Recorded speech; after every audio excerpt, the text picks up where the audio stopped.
sir. We live, we back, man. Welcome back to the Golden Goose DFS show. I am your host, Chandler Blakely, aka Goose. We are the leaders in single entry and 3 max and 20 max content. So if that's your particular style of play, man, you found the perfect home for you. But even if it's not, like I always tell you, man, if you're just playing NBA DFS in general, don't matter your style of play, this is one of the best spots you can be in. Content videos on point each and every day, man. You want to be subscribed. You want to have your notification bell on so you can be here rocking with us when the video and content drops. So go on and do that right now. Also, hit that like button while you're at it, man. And since you're gonna be down there clicking buttons anyway, it helps the channel grow, man. It's greatly appreciated. I appreciate you. Thank you for tuning in. This is my starting five, bringing you 5 plays on DraftKings and FanDuel. That more than likely is going to be in my player pool. So let's get into it. But before we do, man, you know I got the lineup review for you. Going over my best lineups from yesterday's slate, all right? So let's talk about it. Yesterday on DraftKings, good night for the gang over here, man. Had some sweats going. I was sweating the takedown. Had a couple of more subscribers sweating the takedown. Very good night for us over here. This is the $12 single entry. It came in 13th place, $100 over here. I was in like 6th or 7th place before Jalen Brunson decided to go crazy. And I don't even know how he had like 7-8% ownership in this contest. But Jalen Brunson, man, with a monster night from him. You definitely needed him if you wanted to take down. All right. But this is my best lineup. 313. Like I said, it was in the $12 single entry. At the top, man, 13% on Tyus Jones. Just trying to look at the game you had, man. The two fastest teams in the league with two of the worst defenses. Just wanted to get pieces of that game and try to get different with it. As the pricing wasn't super cheap on a lot of guys over here, but Ty Jones, I thought he was fairly priced at 5,600. Rolled him out there. He had a monster game for us here. Triple double out of him in this spot. 54 points for Ty Jones, almost 10x, and definitely helped us out over here. Brandon Miller, man. If I just go Vassell over Miller, I have a takedown in this spot. But, you know, it happens. 23% on Brandon Miller, man. Only 28 fantasy points. Just okay. Listen, I told you on yesterday's video where I was going. LeBron and Wembanyama. I told you AD probably set. He set. I just had plenty of these. Wembanyama kind of failed us right here, 40% on, only 48 fantasy points for him. But LeBron got it done, man. I thought he was on pace for a triple. I thought he was going to give us a triple-double because he had a monster first half, like 16, 6, and like 7 assists, something crazy like that the first half. I just knew he was about to get triple-double. Didn't quite get there, but still 58 fantasy points for him and 52% ownership over here. At center, Wendell Kongwu. I talked about him yesterday in the video, even before I knew he was starting. And then once he got started, man, Kongwu was my pivot from Nick Richards. Since everybody was going Nick Richards and Quetta yesterday, I'm like, I just go with Kongwu. Then when he got the start, I thought it was an even better benefit for him. I thought he could have a much bigger game, but I still take 31 fantasy points from him, 6xing at the 5K mark. Austin Reeves, man, once you got that news AD was out, you knew all the Lakers came into play. Reeves, I got Austin Reeves here at 57% on, 38 fantasy points for him, solid outing at 6,700. And then I went to Christian Wood, man. I know Jackson Hayes got to start, but I was okay getting to Christian Wood because I felt like he would play. With no AD, they was going to need offense, and Christian Wood's a better offensive player than Jackson Hayes, so I was perfectly fine getting to him. I thought about changing it a bunch of times, but I let it ride, man. Got him right at 10% on. He had a nice game for us. 38 fantasy points at 4,800. And then Quetta down here at 50% on. Everybody's chalk. We were just going to him with no Celtics bigs over there. Even though they started Lamar Stevenson, I was still okay letting them in there. And if he didn't get into foul trouble, he could have had a much bigger game, man. When he finally got in the game, he came in the game. He had like 10 fantasy points in like 10 minutes, but had 3 fouls. So he just went to the bench until the end of the game and didn't come back in. So if he didn't pick up them fouls, man, he could have had a much better game for us. But 17 fantasy points didn't destroy us at 3K, all right? But like I said, there you have it, man. My best lineup on DK. Good night on DK. FanDuel, not so much. I told you I'm keeping it light. I only had the one single entry over here. Just missed the cash by 2 points here.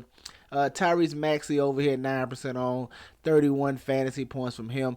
Just probably Galaxy Brain, and they're getting too cute over here. It was a lot better plays than Maxi, but I wanted to try to get different. And Maxi has been playing well this season. Not as of late over the last couple of games, but I was looking for him to get back on track here against these Pistons, but they just hammered him. They didn't really need much from Maxi. Went back to my boy Trey Young, 18% on. He gave us 55 fantasy points. Benedict Mathurin here, only 20 fantasy points at 17% on. Devin Vassell was the guy. I had him on FanDuel, just didn't get enough of. I had him on DK too, just didn't have enough of him and didn't have him in the right spots. But Vassell with the monster game here, 53 fantasy points at 32% on. Had Brandon Miller over here again, 21% on, only 28 fantasy points for him. Denny Abdia, man, like I told you, was just trying to get pieces of this Pacers Wizards game and try to do it different than the field. Went to Denny Abdia here, only 18 fantasy points, really let us down in this spot. But I got to Isaiah Jackson over here. He came through in a nice way with almost 40 fantasy points at 15% ownership out of him. And then Victor Wembanyama, of course, and then I got to Jackson Hayes over here on FanDuel. All right, y'all know I told you I like to play the sites against each other. So since I was rolling the dice with Christian Wood over there on DK, I said I'd go with the starter over here on FanDuel and play Jackson Hayes. So 22% on, he got 22 fantasy points for me. Like I said, my best lineup on FanDuel, 316, just missed the money. But let's get into today's slate, man. We got a nice, 9-gamer over here. Got the starting 5 queued up for you. And at the top, you already know. If you've been watching me, you know there's a couple things I believe in. It's a couple things I believe in, man. There's a lot of things I believe in. But when it comes to this DFS, point Devin Mitchell and point Donovan Booker, man. Give me Devin Mitchell right here. Going against these Atlanta Hawks. Sorry, I had a brain fart, man. Give me Mitchell here going against these Atlanta Hawks. No Darius Garland over here, man.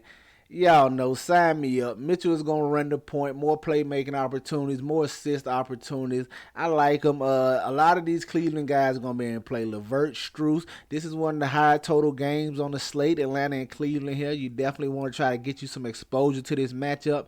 And I'm going Donovan Mitchell here at 9,400. Sign me up, man. Expecting a big game from him. Getting Trey Young defense over here, he should be able to do what he wants when he wants, man. I'm expecting a big one from Donovan Mitchell. Sign me up for all the Donovan Mitchell. At the shooting guard, definitely want to get some pieces of this Pacers Timberwolves game, man. It's going to be that way all season. Play guys against the Pacers, play guys against the Wizards. And Anthony Edwards is the guy I'm going to at 8,600. I hope the ownership is down on him. He's been banged up. Hasn't really turned out any big games lately.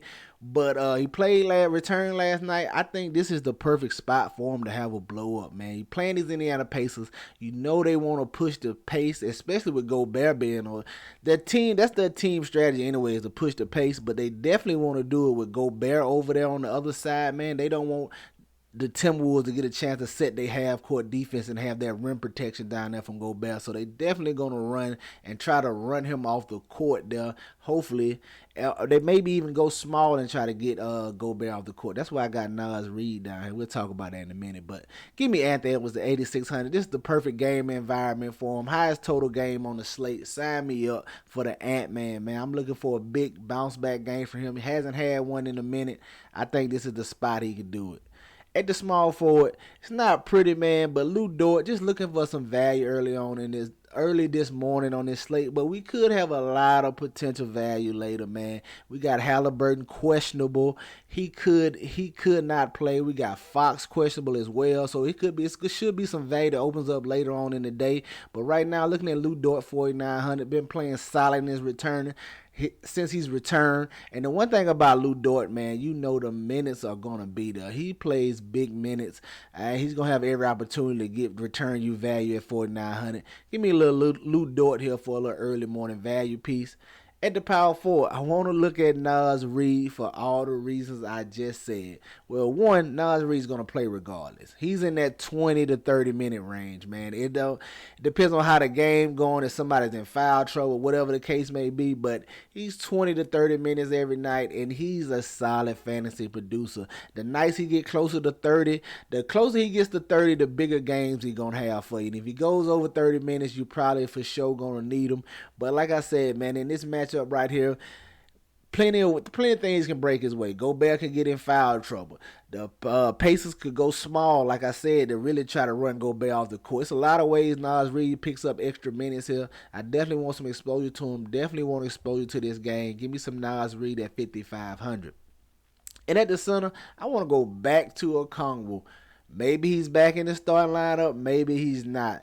It's another guy like Reed, but Okongwu's probably like a 25 to 30 minute night player, man, as being the straight backup to Capella. But he got the start last time out at power forward. Maybe they go to that again here in this spot. If Evan Mobley was playing, I know for sure they'll probably go back to it. But with Evan Mobley being out, I don't know what they're going to do in this spot. We shall have to see. But I definitely have interest in Okongwu. But we're going to want that starting lineup to see how we want to attack this. But got interest in Okongwu either way. There you have it, just starting five for DraftKings. Donovan Mitchell, Anthony Edwards, Lou Dort, Nas Reed, and Onyeka Okongwu. All right, let's go look at FanDuel and see what I'm feeling over there. Coming at the top point guard, I want to look at Malik Monk, man. 6K, he's in play regardless, gang. He's been getting close to 30 minutes off the bench. I think he played 33 last time out, so the minutes are there. They're playing them regardless. But if you get the added benefit of Fox out this game, I think Monk may be a lock, man. He should definitely be the starting point guard over for this team. All the shots and creating opportunity that he wants. If Fox is out, man, Monk is going to be chalky, but I think he's going to be a good chalk, especially going against these Utah Jazz. Sign me up for all the Monk. Like I said, he's in play regardless of whether Fox plays or not. He's still a solid play. But if Fox is out, man, I'm going to love him over here. At the shooting guard, I want to look at Klay Thompson here, 6K. Now, we saw him erupt last time out when they moved Andrew Wiggins to the bench. Maybe that's the play to move to unlock Klay here. We saw him come alive.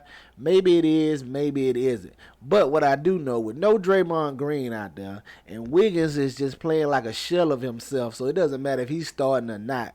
Klay and Steph is going to have to tote this load, man. I'm hoping Klay can find, like I said, hoping Wiggins moving to the bench, man, lights a fire under Klay and signifies him that he has to step up to help them win games. So I like going to Klay right here to figure it out. I could be right, could be wrong. We're going to find out at 6K. I like the matchup here. Still like the price on going against these Nets. At the small forward, it's your thumbnail, man. It's the Ant-Man. I'm telling you, this is his game environment. Sign me up for plenty of Anthony Edwards in this game environment here. This the one, man. I think Anthony Edwards gives us a big score. I think you may have to have Anthony Edwards tonight. That's my guy. I'm going to have plenty of them. At the power forward spot, Cameron Johnson, 6K. Just another solid value piece. The guy, he's very solid. It's a little run back to this Klay Thompson play over here in this game environment. You know what you're going to need from Cam Johnson. You're going to need that three ball to fall. He gives you a little peripherals here and there, but scoring is where his upside lies, man. If he gets that three ball falling, he's a guy that can hit 6-7 threes for you in a game, man. I like going to him here at 6K looking for some value over here on FanDuel as well. And then round out that center, staying with my boy, man, Onyeka Okongwu, 5,200.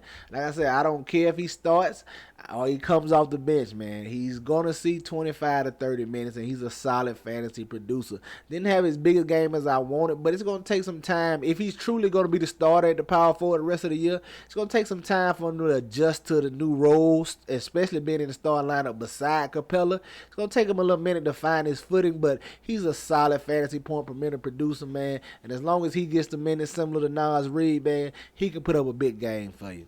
There you have it, just starting five for FanDuel. Onyeka Okongwu, Cameron Johnson, Anthony Edwards, Klay Thompson, and Malik Monk. Get you some exposure to these guys. Get them in your player pools. They for sure going to be in mine, all right?